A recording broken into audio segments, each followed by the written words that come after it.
Hey, ARESxGOD here, and it's time to talk about Undead Unluck. And after this episode, we only have one more left next week, which I hope we're going to get season 2, because there's no way to solve anything at this point. But overall, I really liked this episode, especially because of the overarching theme that all negators are suffering some sort of trauma, tragic past with everything that happened. And I have to give it to Anno, or Akira Kuno, that we find out his name.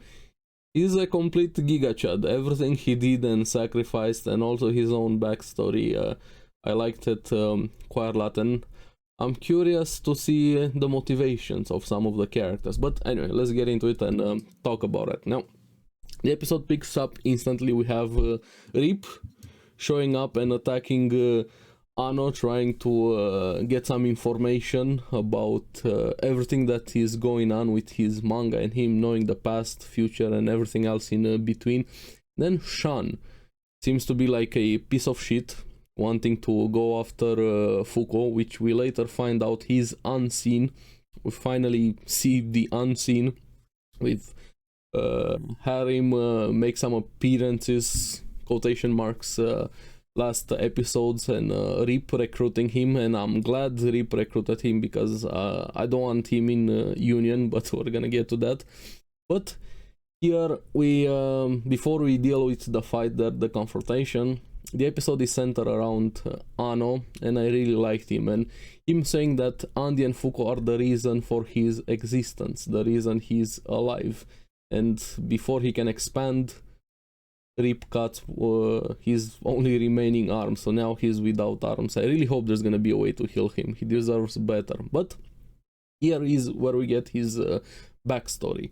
His name being Akira Kuno, and he has a very loving mother, spending time together, reading stories. Him also after that telling his own story thanks to his imagination. Very cute kid, wholesome there. But something happens. He finds the G-Liner artifact, which gives him memories of the past, of the future, everything that has happened and is going to happen in this loop. But he also becomes a negator, and unfortunately his power kind of ruins his life in a way, kind of similar with a lot of them. Chikara, there, Tatiana, Fuko, Andy even losing all of the people he loves and always outliving them. So every power comes with a huge negative side effect. But for him, he bumps into somebody, but that someone doesn't realize they got bumped into. And unfortunately, it seems that he can't be seen anymore.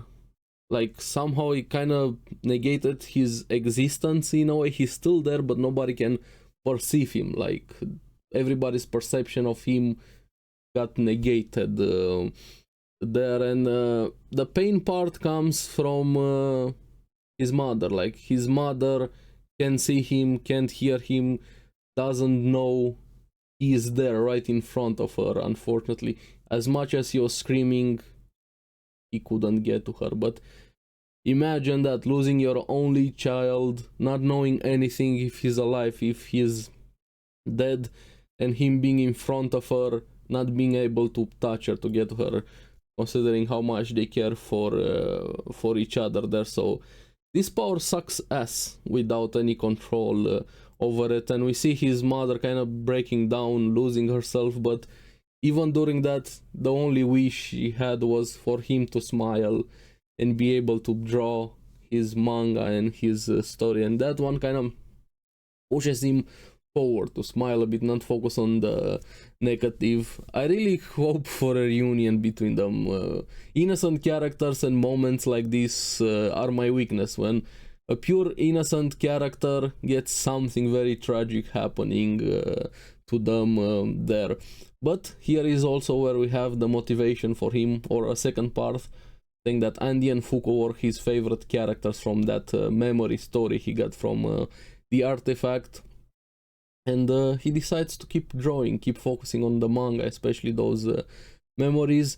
And he finds a way, accidentally, like he says his first manga is gonna be a personal story, like his own story, creating the romance story to you from me. And he actually gets published there, and we see his pen name being Anno as unknown, a pen name. A very nice wordplay. But through that manga, he's kind of able to have a sort of an existence, an effect of on the world, which is very huge for him. There, he has a way to interact with the world, and we kind of see his mother reading his manga. I don't know if she realized it was him, but it was a nice nod there. But the stress and everything got to her, to say the least. This is why I hope after this he retires or something. I'm curious if he's able to interact right now with the world. Did he visit his mother? I don't know. I just want them to be together. That's my main point from this episode. I know the main plot and everything else, but I care I care about him getting back together with his mother there. But here is what we have him thinking. Hey, maybe Andy and Fuko are also real, the characters from the story. And he goes to a point where Andy was training in Japan, not to miss it.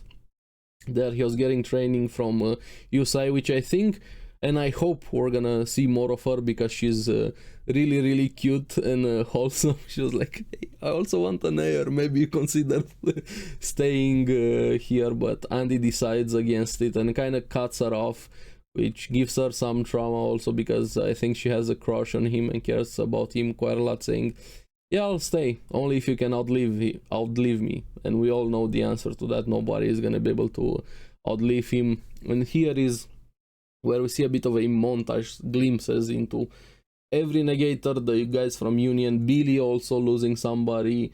All of them have had some tragic past there. You can break down all of them, maybe get some clues if you pause everything there, if you guys want to go through it. But here is where Akira gets to be a Giga Chad of a character there, knowing that they will lose without Andy and Fuko in this loop especially, and he gets very motivated to use this loophole that he has with his own manga to change the rules, and this is how everything gets connected there. But he also has to be very careful, and I really like this attention to detail. One of the things that the series does really well: power system, world building, the rules of the powers.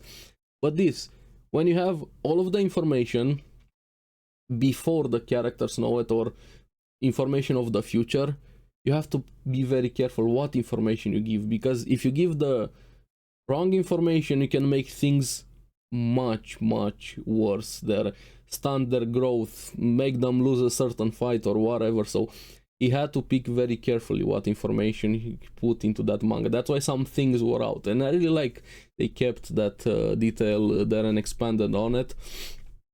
And here where we have the perfect timing, Fuko and Andy coming out of the book, and him just, Andy instantly used that line, telling him to use that, and thanks to that, Andy kills Unseen, because he was about to go kill Fuko, and together there they come out of that fight, so to say. And I liked how Andy calms down Fuko during that situation, and him, despite losing everything, I mean him as in Akira, being very happy that it's finally a story that he doesn't know the outcome of. Imagine knowing everything, and this is finally kind of a mirror in a way. He's an unknown to the world. He always knew everything about the world didn't know him, and thanks to him right now they have a chance to change the outcome of this predetermined loop. So he very much played a huge major role, and I hope he gets a happy ending in a way. But this was pretty much the episode. Now I really hope you guys are gonna watch the end credit scene, because there's more after the ending song there. We have Rip and Bax, kind of like a rabbit person. She's kind of cute there. I kind of like characters like that. We're gonna have Bax and Rip versus Andy and Fuko. I like how Fuko slapped Bax. with a bit of unluck, crumbling the floor beneath her, even though she stole the gun there and ate it. So I'm not sure what her power is, but I'm curious about it. And here is where things get more interesting. Rip refusing to work together to kill God, saying they have different goals. Only Billy is the one that wants to kill God. Creed, the guy with the guns, the ammunition, wants control of nations, so he kind of wants to conquer the world. Fang, the guy that looks like Genkai from Yu Hakusho, wants artifacts only. And Rip and Atla want the Ark to save a certain somebody. We don't know who, but they're very, very motivated. They're willing to do anything and everything to save that person. But there's a catch. Apparently, according to Akira, says that Rip and Atla are not able to use the Ark. We still don't know how that Ark works exactly. I hope the last episode is gonna be a bit with Jews. I have a lot of questions about the Ark, about her, what happened between her and Victor there, and even more after this one, since Rip and Atla aren't able to use it. And Akira says that he will also lose Atla. So yeah, that kind of sucks. But Rip is willing to do anything and everything, like I said, to save that person. And then we have Autumn coming in, so they're gonna have to work together. Rip, Atla, Bex also probably, with Andy and Fuko versus Autumn, or probably a competition between them, who's gonna get Autumn first. So very excited for next episode. I have a ton of questions here. We're gonna talk more about the series overall next week when we have the last episode there. But yeah, pretty great episode. I'm liking Akira as a character, and I hope you guys checked out the episode. Let me know down in the comments below what you guys thought about it. As always, thank you very much for watching. Remember to like and subscribe, helps me quite a lot, and you guys get the latest videos on the series that I follow. So keep enjoying Undead Unluck. Make sure you hit those buttons. I'm trying to improve a bit the channel, grow everything, and I'm gonna see you on the next one. Bye bye.